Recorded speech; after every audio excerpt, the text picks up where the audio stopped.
பிப்ரவரி 2026 உத்தரப்பிரதேஷ். ஒரு கால் வருது. அந்த கால் அட்டன் பண்ணா ஒரு நபர் ரொம்பவே சோகமா அழுகிற மாதிரி பேசுறாரு. அந்த குரல்ல ஒரு நடுக்கமும் விரத்தியும் தெரியுது. இப்படி போன்ல பேசிட்டு இருக்க இவருடைய பேரு பவன் தாகூர். இவருக்கு 30 வயசு ஆகுது. இவரு தன்னுடைய சொந்த அக்கா கிட்ட தான் போன் பண்ணி பேசிட்டு இருக்காரு ரொம்பவே விரத்தியா. அக்கா, நான் ஒரு விஷயம் சொல்றேன், மனசுல ரொம்ப ஆழமா பதிய வச்சுக்க. என் லைஃப்ல என்ன சுத்தி பல விஷயங்கள் நடந்துட்டு இருக்கு. எனக்கு பின்னாடி என்னென்ன நடக்குது அப்படின்றது எனக்கே தெரியல. எனக்கு ரொம்ப ஆச்சரியமா இருக்கு. எனக்கு எப்ப வேணா என்ன வேணா ஆகலாம். ஆனா அப்படி எனக்கு எதனாச்சும் ஒண்ணு ஆச்சு அப்படின்னு சொன்னா நான் தற்கொலை பண்ணிக்கிட்டு இருந்திருப்பேன் அப்படின்னு மட்டும் நீ நினைச்சிடாத. கண்டிப்பா அது ஒரு கொலையா தான் இருக்கும். இப்படிப்பட்ட ஒரு முடிவை நானா எடுக்க மாட்டேன். ஆனா என்ன சுத்தி எனக்கு வெளியில என்ன நடக்குது அப்படின்னு தெரியல அப்படின்ற மாதிரி சொல்றாரு. இதை கேட்ட அவங்க அக்கா, இவன் ஏதோ ஒரு டிப்ரெஷன்ல இருக்கான் போல இருக்கு, ஏன் இந்த மாதிரிலாம் சொல்றான்னு தெரியல அப்படின்ற மாதிரி, ஒன்றும் பிரச்சனை இல்லை, எல்லாம் சரியா போயிடும் அப்படின்ற மாதிரி ஆறுதல் சொல்லியிருக்காங்க. அது மட்டும் இல்லாம ஏதோ ஒரு விரத்தில் இருந்திருப்பான் போல இருக்கு, அதனாலதான் இந்த மாதிரிலாம் பேசிட்டு இருக்கான் அப்படின்ட்டு இது ஒரு பெரிய விஷயமாவே எடுத்துக்காம விட்டுறாங்க. இவங்க அக்காவுடைய பேரு அனிதா. சரி, தம்பியாவே சரியா போயிடுவோம் அப்படின்ற மாதிரி இந்த அனிதா அக்கா விட்டுருக்காங்க. இப்படி 3 மாசம் போகுது. 23rd May 2026 காலையிலே ஒரு போன் ரிங் ஆகுது. இந்த அனிதா அக்கா அந்த கால் அட்டன் பண்ணி பேசுறாங்க, ஹலோ அப்படின்னு. அதுக்கு அந்த பக்கத்துல இருந்து பயங்கரமான ஒரு அழுக குரல் கேக்குது. அது ஒரு லேடி வாய்ஸ். நம்மளுடைய பவன் இதுக்கு மேல நமக்கு இல்ல, அவர் இந்த உலகத்திலே இல்ல அப்படின்ற மாதிரி கதறி கதறி அழுதுட்டு இருக்காங்க. இப்ப போன் பேசிட்டு இருக்க அந்த பொண்ணுக்கு வார்த்தை கூட வரல, ரொம்பவே தடுமாற்றமா பேசிட்டு இருக்காங்க. இப்ப இந்த போன்ல அழுதுகிட்டே இந்த விஷயத்த சொல்றது அஞ்சல். இந்த அனிதாவுடைய தம்பியான பவனுடைய ஒய்ஃப் அஞ்சல். இவங்க சொன்ன இந்த விஷயம் அக்கா அனிதாவுக்கு ஒழுங்காவே ரீச் ஆகல. நீ என்ன சொல்ற எனக்கு புரியல, ஒழுங்கா சொல்லுன்னு கேக்குறாங்க. காலையில் நான் எழுந்து பார்த்தப்ப இவர் படிக்கட்டுக்கு அடியில விழுந்து கிடந்தாரு. என்ன ஆச்சு அப்படின்னு தெரியல. ஏற்கனவே இவருக்கு உடம்பு சரியில்லை, எதனாச்சும் தடுமாறி கீழே விழுந்துட்டாரா அப்படின்ற மாதிரி பதட்டத்தோட நான் பக்கத்துல போய் பார்த்தேன். ஆனா அவருக்கு மூச்சு இல்லை. எனக்கு இப்ப மூச்சே நின்ன மாதிரி இருக்கு, எனக்கு ஒண்ணுமே புரியல, நீங்க வாங்க அப்படின்ற மாதிரி பயங்கரமா கத்தி அழுகிறாங்க. நீங்க யோசிச்சு பாருங்க, ரொம்ப நல்லா இருந்த ஒரு நபர், வயசு கூட பெருசு கிடையாது, வெறும் 30 வயசு இருக்கக்கூடிய ஒரு நபர் திடீர்னு இறந்துட்டாங்க அப்படின்னு சொல்லி சொந்தக்காரங்களுக்கு வீட்டுல இருக்கவங்களுக்கு எல்லாம் கால் வந்தா எப்படி இருக்கும்? இப்ப இந்த குடும்பத்தில் இருந்த அத்தனை பேருமே பதறி அடிச்சுட்டு அங்க போய் பாக்குறாங்க. இதுல என்ன ஒரு பயங்கரமான விஷயம் அப்படின்னு பாத்தீங்கன்னா, இப்படிலாம் நடக்கும் அப்படின்னு சொல்லி 3 மாசத்துக்கு முன்னாடி அவங்க தம்பி அவங்க அக்காவுக்கு கால் பண்ணி சொல்லியிருக்காரு. அந்த வீட்டுக்குள்ள அதுக்கு முன்னாடி நாள் நைட்டு, அதாவது 21 May 2026 அன்னைக்கு நைட்டு அவரோட வாழ்க்கையில ரொம்ப மோசமான ஒரு விஷயம் நடந்திருக்கு. அதுக்கப்புறம் தான் அவர் இறந்திருக்காரு. இவருக்கு அவருடைய வாழ்க்கையில நடந்த அந்த கடைசி 3 மணி நேரம், சொல்லப்போனா அவருக்கு நடந்த அந்த கடைசி 3 மணி நேரம் கொடுமை. இதை கேட்டா யாரு மனசா இருந்தாலும் பார்த்தரும். அப்படி இவரோட லைஃப்ல என்ன நடந்துச்சு, எதுக்காக இவரு கடைசி நாட்கள்ல இப்படி பயந்தாரு. நம்மளுடைய சேனல்ல எக்கச்சக்கமான கிரைம் வீடியோஸ் எல்லாம் போட்டுட்டு இருக்கோம். இந்த வீடியோஸ் எல்லாம் உங்களுக்கு பிடிச்சிருந்தது அப்படின்னு சொன்னா மறக்காம லைக் பண்ணுங்க. நம்மளோட சேனலுக்கு சப்போர்ட் பண்ணி சப்ஸ்கிரைப் பண்ணுங்க. ஹலோ ஃப்ரெண்ட்ஸ், நான் உங்க சாமி. Welcome to the spot.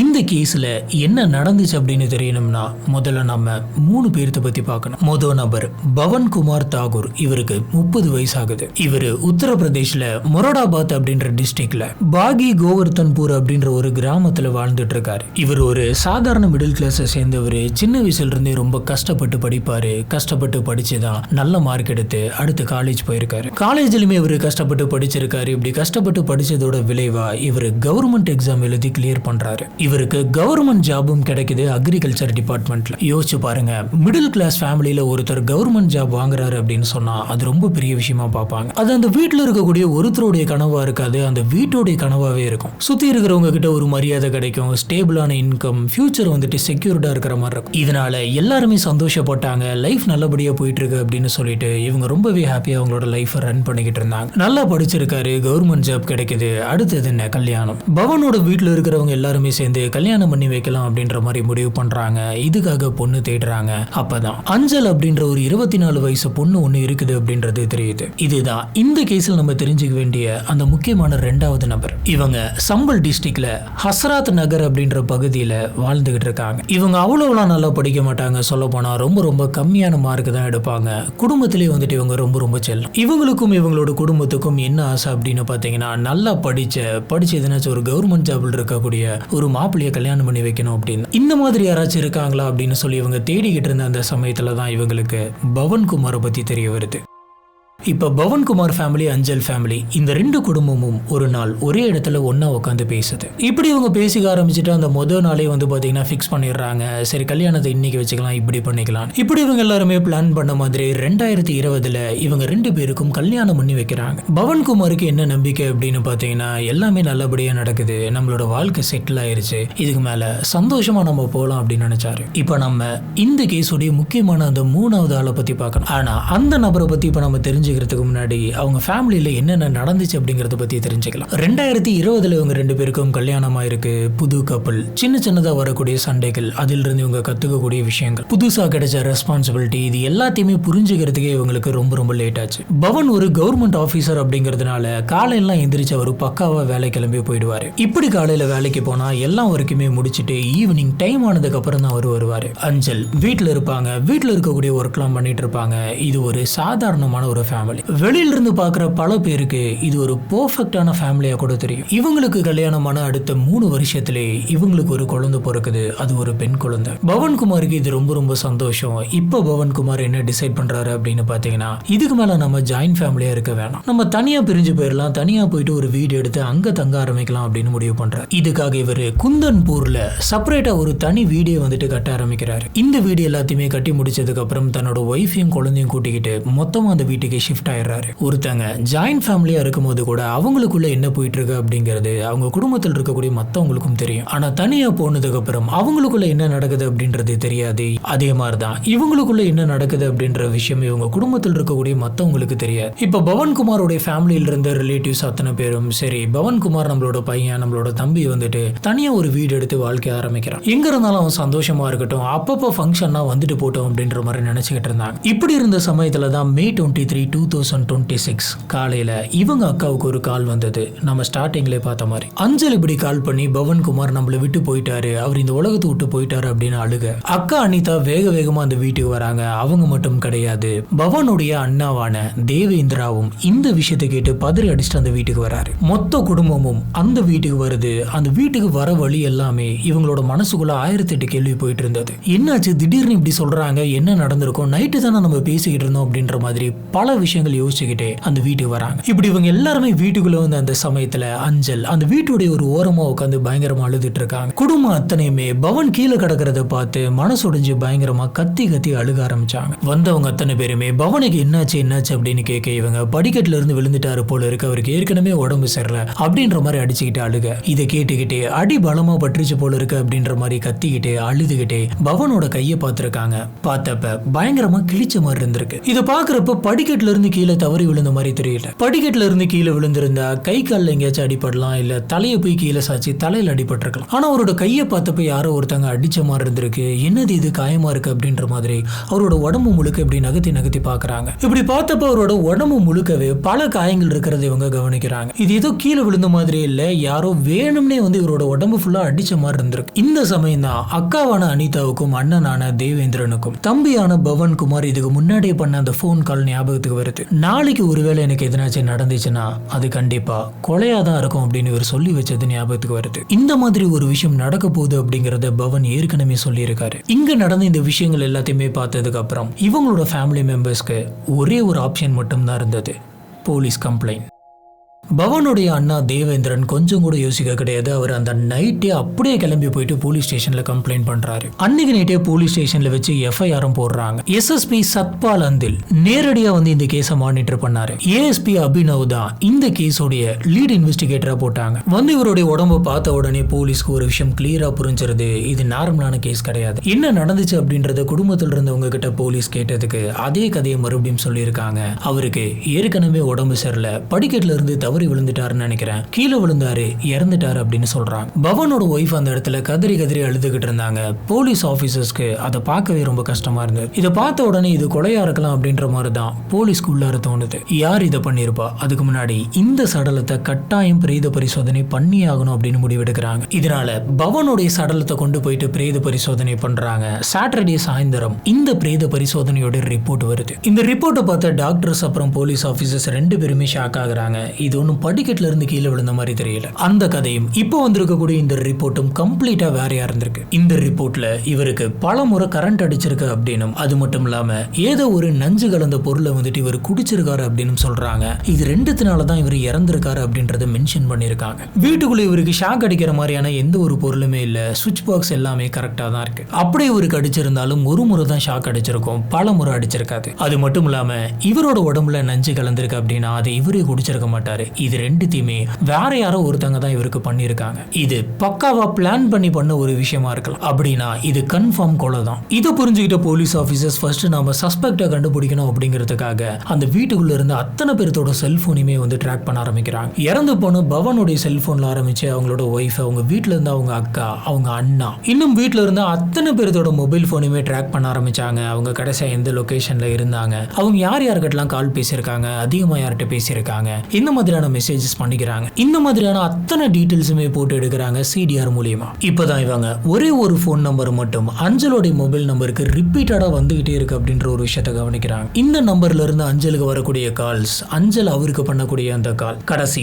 2 வருஷமா தான் இருந்திருக்கு. அந்த 2 வருஷத்துல இவங்க ஒரு நாளைக்கு ஒரு தடவை 2 தடவை கிடையாது, பல முறை போன் பேசிக்கிட்டு இருந்திருக்காங்க. சில நாட்கள்ல நைட்டு 12 மணிக்கு மேலலாம் கூட உட்காந்து பேசிக்கிட்டு இருக்காங்க. இப்படி அஞ்சல் பேசிட்டு இருக்கக்கூடிய அந்த அன்னோன் நம்பர் யாரு, இந்த நம்பரை டெலிபோன் எக்ஸ்சேஞ்சுக்கு அனுப்புறாங்க. இந்த நம்பருக்கு சொந்தக்காரங்க யார் அப்படின்றத கண்டுபிடிக்கணும். இந்த நம்பர் யாரோட பேர்ல ரெஜிஸ்டர் ஆயிருக்குன்னு பார்த்து சொல்லுங்க அப்படின்னு சொல்றாங்க. இதுக்கிடையில நம்ம அஞ்சலை கூப்பிட்டு விசாரிக்கலாம் அப்படின்னு சொல்லி அஞ்சலை போலீஸ் ஸ்டேஷனுக்கு கூப்பிடுறாங்க. இன்வெஸ்டிகேஷன் ரூம்ல வச்சு அஞ்சல் கிட்ட விசாரிக்கிறாங்க. பவன் வந்துட்டு முன்னாடி அவங்க ஃபேமிலியோட ஜாயின்ட் ஃபேமிலியா இருந்த அந்த சமயத்துல தெரியல. பவனுடைய ஒர்க் டைம் எப்ப அப்படின்னு பாத்தீங்கன்னா காலையில இருந்து சாயந்தரம் வரைக்கும். காலையில போனார்னா சாயந்தரத்துக்கு மேலதான் அவர் வீட்டுக்கே வருவாரு. இந்த காலையில இருந்து சாயந்தரம் வரைக்கும் மஞ்சள் வீட்டுக்குள்ள தனியா தான் இருப்பாங்க. இந்த சமயத்துல ஒரு நபர் வீட்டுக்கு அடிக்கடி வந்துட்டு போயிட்டு இருக்கான். இந்த நபர் அதே ஊரை சேர்ந்த ஒரு நபர் தான். இன்னும் சொல்ல போனா இவங்களுடைய சொந்தக்கார நபர். இதனால இந்த நபர் வீட்டுக்கு வந்துட்டு போறது வெளியில இருந்து பாக்குற யாருக்குமே சந்தேகம் வரல. ஏன்னா இவரும் அந்த குடும்பத்தை சேர்ந்த ஒரு மெம்பர். இந்த நபர் எப்பயுமே பவன் வீட்டுல இல்லாத சமயம் மட்டும்தான் அந்த வீட்டுக்கு வந்துட்டு போயிட்டு இருக்கான். இதே பேட்டர்ன் வார கணக்கா மாச கணக்கா கண்டினியூ ஆகுது. ஆரம்பத்துல போர் அடிக்குது, சும்மா வீட்டுக்கு வந்து பேசிட்டு போலாம் அப்படின்ற மாதிரி வந்தவன் ஒரு கட்டத்துக்கு மேல ஃப்ரெண்ட் ஆகி இது அப்படியே கொஞ்சம் கொஞ்சமா டெவலப் ஆகி இவனும் மஞ்சளும் வந்துட்டு அஃபேருக்குள்ள போறாங்க. அது சீக்ரெட் அஃபேர். வீட்டுல இருக்கிற யாருக்குமே தெரியாம, அதாவது அஞ்சல் தன்னுடைய ஹஸ்பண்டுக்கு தெரியாம இவனுக்கு டெய்லியுமே வந்து மெசேஜ் பண்றாங்க. பவன் இல்லாத சமயத்தெல்லாம் வீட்டுல மீட் பண்ணிக்கிறாங்க. பவன் வீட்டுல இருக்கிற அந்த சமயத்துல அவருக்கு தெரியாம போன் கால்ஸ் பேசிட்டு இருக்காங்க. இப்படி போயிட்டு இருக்கக்கூடிய இந்த விஷயத்தை எத்தனை நாள் தான் மறைக்க முடியும்? கொஞ்ச நாள்லயே பவனுக்கு சின்னதா சந்தேகம் வர ஆரம்பிக்குது. காரணம் அஞ்சல் ரொம்ப நேரமா போன் பேசிக்கிட்டே இருக்கிறது, தனியா போயிட்டு நின்று பேசுறது, மெசேஜஸ் எல்லாம் மறைச்சு வச்சு பண்றது. யார் அப்படின்னு கேட்டா இது வந்துட்டு என்னோட தூரத்து ஃப்ரெண்டு அப்படி இப்படின்னு சொல்லி சமாளிக்கிறது.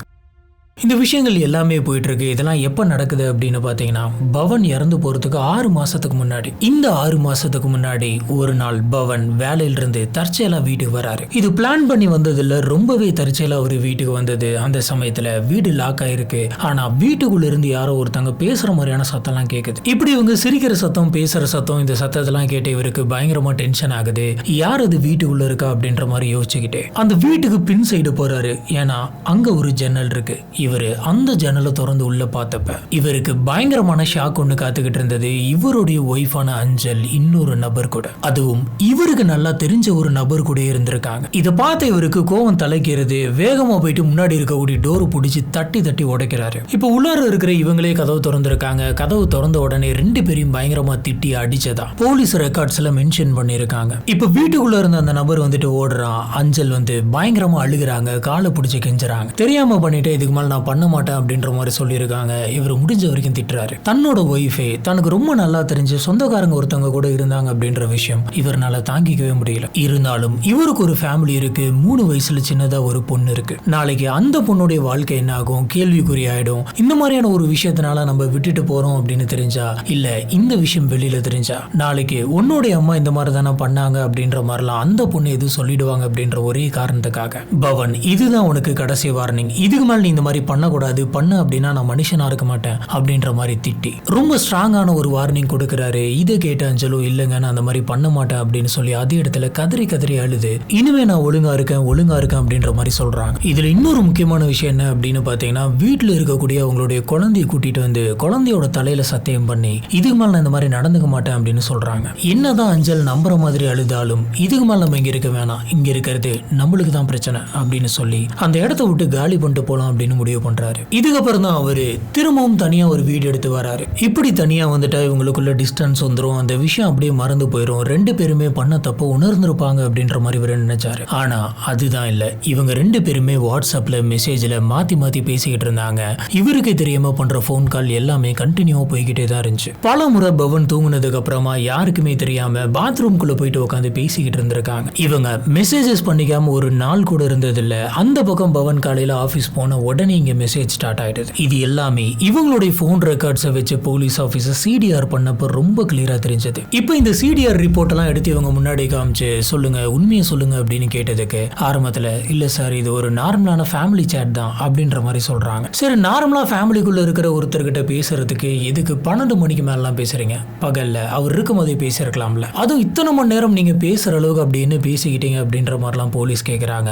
மேற்கொண்டு இவங்க ரெண்டு பேரும் பண்ணிக்கிட்ட மெசேஜஸ் எல்லாம் காமிக்கிறாங்க. இன்வெஸ்டிகேஷன்ல போலீஸ் ஆபீசர் மேற்கொண்டு பிரஷர் போட போட ஒரு கட்டத்துல அஞ்சல் அழ ஆரம்பிக்கிறாங்க. அழுதுகிட்டே நடந்த இந்த உண்மைகள் எல்லாத்தையுமே ஒன்னா சொல்றாங்க. ஆமா, 2 வருஷமா நாங்க ரிலேஷன்ஷிப்ல இருந்தோம் அப்படிங்கறத ஒத்துக்கிறாங்க. இப்போ போலீஸ் ஆபீசர்ஸ்க்கு தெரிய வேண்டிய ஒரே ஒரு விஷயம், அஃபேரா இருந்தது இப்படி கொலையா மாறுது. இதுக்கு காரணம் பவன் தான் அப்படின்ற மாதிரி சொல்றாங்க.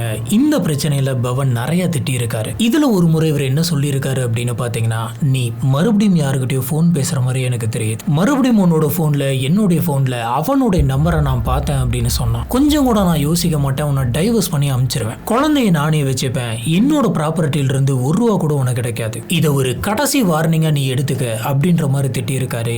இவரு சொன்ன இந்த விஷயம் அஞ்சலோட மைண்ட்ல ரொம்ப ஆழமா பதியுது. ஒருவேளை இவன் சொல்ற மாதிரி நம்மள டைவர்ஸ் பண்ணிட்டா அதுக்கு மேல இவனுடைய வீடு, நிலம், ப்ராப்பர்ட்டி எதுவுமே நம்மளுக்கு கிடைக்காம போயிடும். அந்த வீடு, லேண்டு, இவங்கிட்ட இருக்கக்கூடிய காசு எதுவுமே எங்கேயுமே போக கூடாது, அது மொத்தமும் என் கிட்ட தான் வரணும் அப்படின்ற மாதிரி இவங்க நினைச்சாங்க.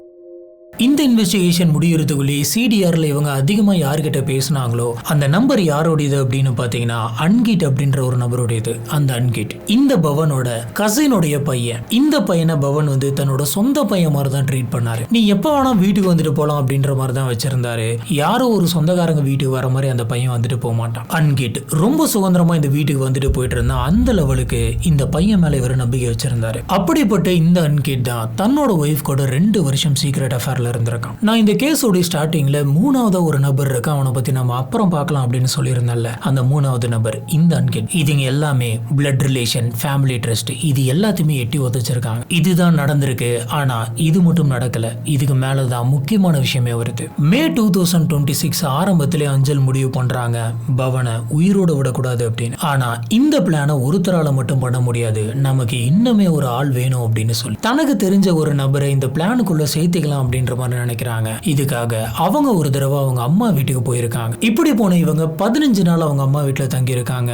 அவங்க பாசத்தாலாம் அங்க போக கிடையாது. இந்த பவனை எப்படி தீர்த்து கட்டலாம், எந்த மாதிரியான பிளான் போடலாம் அப்படின்னு சொல்லி டீல் பண்றதுக்காக தான் அங்க போயிருக்காங்க. இப்படி இவங்க யோசிச்ச அந்த கொடூரமான பிளானுக்குள்ள இவங்க யாரை சேர்த்துக்கலாம்னு நினைச்சிருக்காங்க தெரியுங்க? தன்னுடைய சொந்த தங்கச்சியான ஷீகா. இந்த ஷீகாக்கு வெறும் 18 வயசு தான் ஆகுது. ஒரு அக்கா தன்னுடைய சொந்த தங்கச்சியை கொலை பண்ற பிளானுக்குள்ள இழுத்திருக்காங்க. அதுவும் இவங்க தங்கச்சி ஒன்றும் சும்மா வர கிடையாது, அதுக்கு பின்னாடியும் ஒரு மோசமான டீல் இருக்கு. இவங்க தங்கச்சிக்கு ஒரு பாய் ஃப்ரெண்ட் இருக்கான். அந்த பாய் ஃப்ரெண்டோட பேரு அஜய் திவாகர். அவன் ஜெயந்திபூர் பகுதியை சேர்ந்தவன். இவங்களோட டீல் என்ன அப்படின்னு பாத்தீங்கன்னா, நான் உனக்கு இந்த கொலையில ஹெல்ப் பண்றேன், ஆனா பவன் இந்த உலகத்தை விட்டு போனதுக்கு அப்புறம் அவனுடைய அந்த வீட்டுல நானும் என்னோட பாய் ஃப்ரெண்டும் வந்து வாழ்ந்துகிட்டு இருப்போம், எங்களை நீ எந்த விதத்திலும் ரிஸ்ட்ரிக்ட் பண்ணக்கூடாது அப்படின்ற மாதிரி கேட்டிருக்காங்க. அக்காவோட இந்த மாதிரியான ஒரு அஃபேரை தெரிஞ்சு, சரி நீங்க 2 பேரும் ஒரு இடத்துல இருங்க, நானும் என்னோட பாய் ஃப்ரெண்டும் ஒரு இடத்துல ஃப்ரீயா இருக்கும், எங்களை நீ டிஸ்டர்ப் பண்ணக்கூடாது கூடாது, இந்த டீலுக்கு நீ ஓகே சொன்ன அப்படின்னா நீ கேட்கறதுக்கு நான் ஹெல்ப் பண்றேன் அப்படின்ற மாதிரியான ஒரு மகா மட்டமான ஒரு டீலை போட்டிருக்காங்க. இந்த டீல் எல்லாமே முடிஞ்சதுக்கு அப்புறம் மறுபடியும் மஞ்சள் வந்துட்டு அவங்களோட ஹஸ்பண்டோட வீட்டுக்கு வராங்க. இவங்களுடைய பிளான் படி